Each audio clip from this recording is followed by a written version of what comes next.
aujourd'hui, nouvelle formule sur Seb GV Tool. Donc aujourd'hui on est au studio FBA Megaprod, chez mon ami Fabrice. Donc c'est là où on crée tous nos futurs hits en fait. Donc voilà, donc maintenant ça se passera à peu près comme ça. Nouvelle formule, donc nouvel endroit, nouveau produit, et puis on vous fera une petite démo environ 1 à 2 fois par mois. Voilà, donc je vous donnerai les dates à l'avance pour que vous puissiez voir. Voilà. Et donc aujourd'hui je vais vous présenter une très jolie guitare que j'ai réceptionnée cette semaine. Voilà, donc je vous montre un petit peu de dos à quoi. Eh oui. Et c'est une Yamaha RS 620. Voilà, le joli modèle en édition limitée. Snake Green Eyes, donc vert œil de serpent. Voilà, on va dire ça comme ça. Donc on va faire le test. Et puis si ça vous plaît, comme d'habitude, mettez les petits pouces bleus et puis ça ira bien. Voilà. Donc, alors, cette jolie guitare. Eh franchement c'est une tuerie, c'est une super tuerie, parce que c'est la première fois que j'essaye ce type de guitare, et franchement, entre acheter ça et acheter une Gibson, aujourd'hui, si on me propose 2000 € pour acheter une Gibson Les Paul standard, et en fait, j'achète 3 guitares RS 620, voilà. Pourquoi? Parce que la qualité de fabrication est exceptionnelle sur ce modèle de guitare. Et en plus de ça, ça sonne incroyablement bien. Comme vous pouvez voir, la jonction manche avec le corps est super profilée. C'est très bien fait. Il n'y a aucun souci nulle part. J'ai vérifié sous tous les angles. Et la qualité du manche, la qualité du palissandre, parce que c'est du palissandre, du vrai. On a encore très peu de marques qui en produisent aujourd'hui. Et franchement, je vous assure, c'est magnifique, ça sonne et c'est une guitare que j'adore. Qui est aujourd'hui une de mes préférées. Alors vous voyez, il n'y a pas besoin de mettre des 1000 et des 100. Là, pour environ 700 €, vous avez une magnifique guitare qui se décline aujourd'hui en 3 couleurs. Donc celle-ci qui est en édition limitée, si vous en trouvez une, tant mieux pour vous, mais ça commence à être rare. Mais bon, vous avez la couleur Break Burst qui est pas mal non plus, et une autre couleur qui est grey black, je crois. Voilà. Donc, je vais vous montrer ce que ça donne un petit peu sur le joli ampli du studio, un Marshall DSL 40 qui marche aussi du feu de Dieu. Franchement, c'est une tuerie aussi cet ampli. Bon voilà, c'est parti. Je vous fais des démos des micros, déjà, des sonorités en son clair, pour que vous puissiez voir ce que ça donne. Donc voilà, vous voyez, une grosse basse.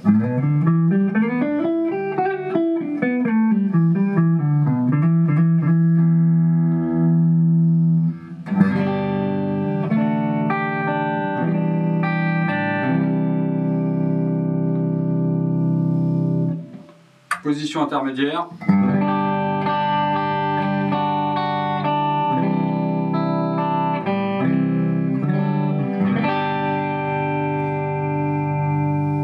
Et position chevalet.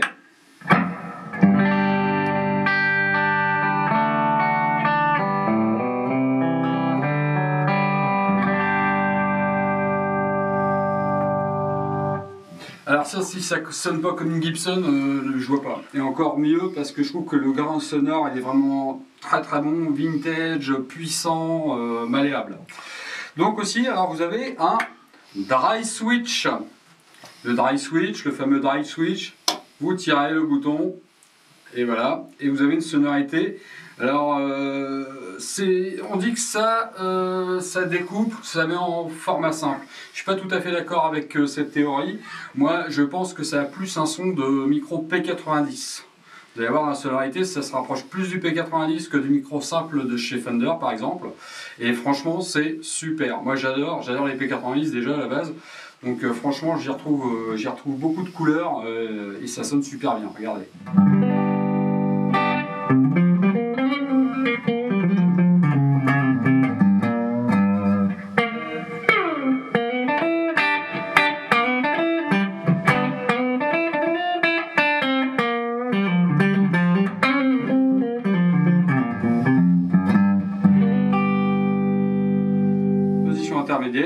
toujours avec le dry switch.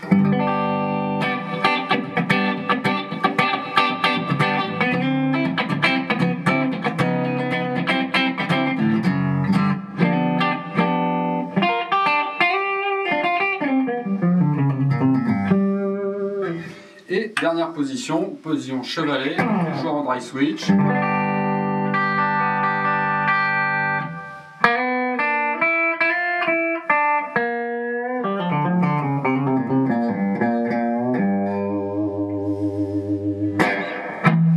Voilà, c'est très propre, c'est très bien défini. Et vous voyez, je suis en dry switch, donc soi-disant découplage en simple, mais moi je dis P90. Vous n'avez aucun. Je peux mettre la guitare à côté de l'ampli, il n'y a rien, il n'y a aucun problème, ça ne siffle pas, aucun grésillement, comme on peut avoir sur les simples bobinages. C'est n'importe quelle position, hein. Vous voyez, sans problème.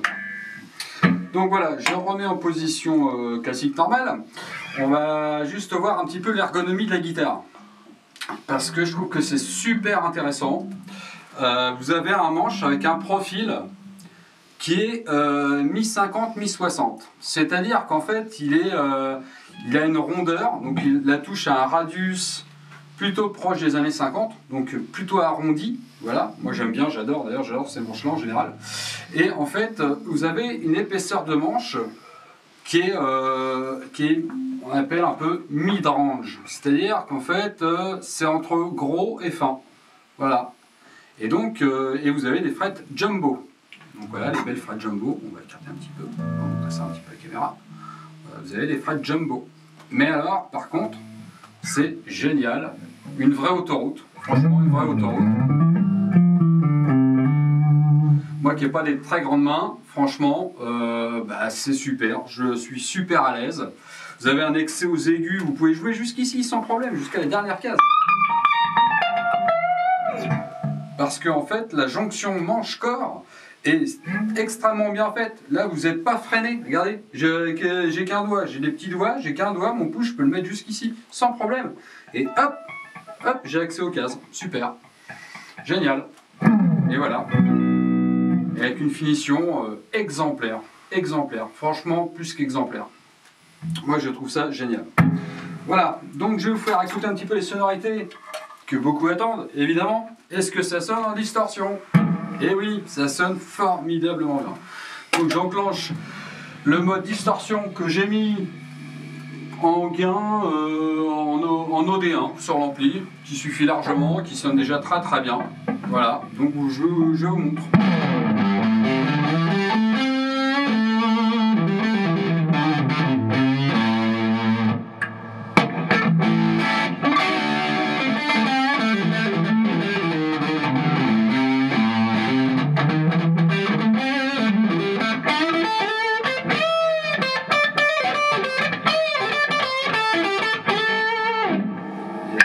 Que tout le monde attend.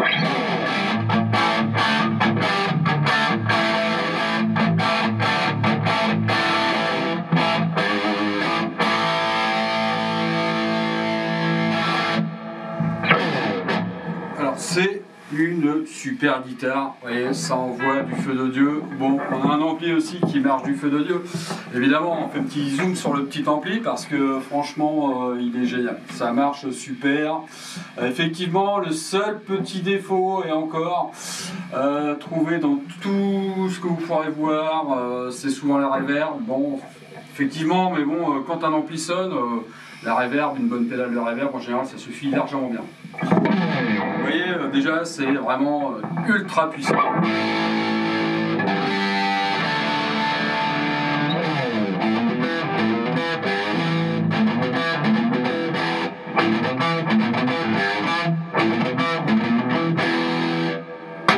Voilà, que dire de mieux? C'est une excellente guitare, je la trouve géniale. Et franchement, je vous jure, ma Strat US à côté, elle fait vraiment pas le copie parce que même en son clair, je préfère même le son de ma Revstar. Si vous avez les moyens de vous acheter une Revstar, une RS620, surtout qu'en ce moment elles sont en promo dans les 700 €. Si vous avez les moyens, essayez de vous en acheter une. Si ça vous fait rêver une Gibson, laissez tomber tout de suite la Gibson, je vous le dis. en termes de qualité de finition, de sonorité et de tout ce qui va avec. En plus c'est livré en jig bag. Je vais vous chercher le jig bag, toute molle comme on peut trouver chez Fender par exemple. Voilà, vous avez une épaisseur vraiment bien consistante des deux côtés, c'est super bien fait. De quoi attacher le manche avec la guitare, et franchement quand vous avez ça dedans, et ben déjà c'est génial.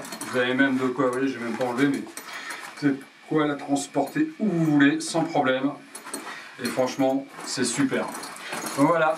Donc pour cette petite vidéo, voilà, je vous ai fait découvrir la petite Yamaha RF-Star, j'espère que ça vous a plu et que la prochaine fois on fera une petite démo complète du Marshall DSL 40 qui est un merveilleux ampli, qui est un rapport qualité-prix aussi excellent et espérons que tout aille bien au plus vite et c'est tout. Donc je vous dis à la prochaine fois, donc d'ici 3 semaines environ, le temps de faire la vidéo, de voir si la nouvelle formule vous plaît, et puis le temps de se mettre en place pour une première vidéo, voilà, donc on fera certainement mieux la prochaine fois. Mais en attendant, voici la nouvelle formule. Voilà, merci les amis, à plus tard, et puis prochaine vidéo DSL 40. Salut!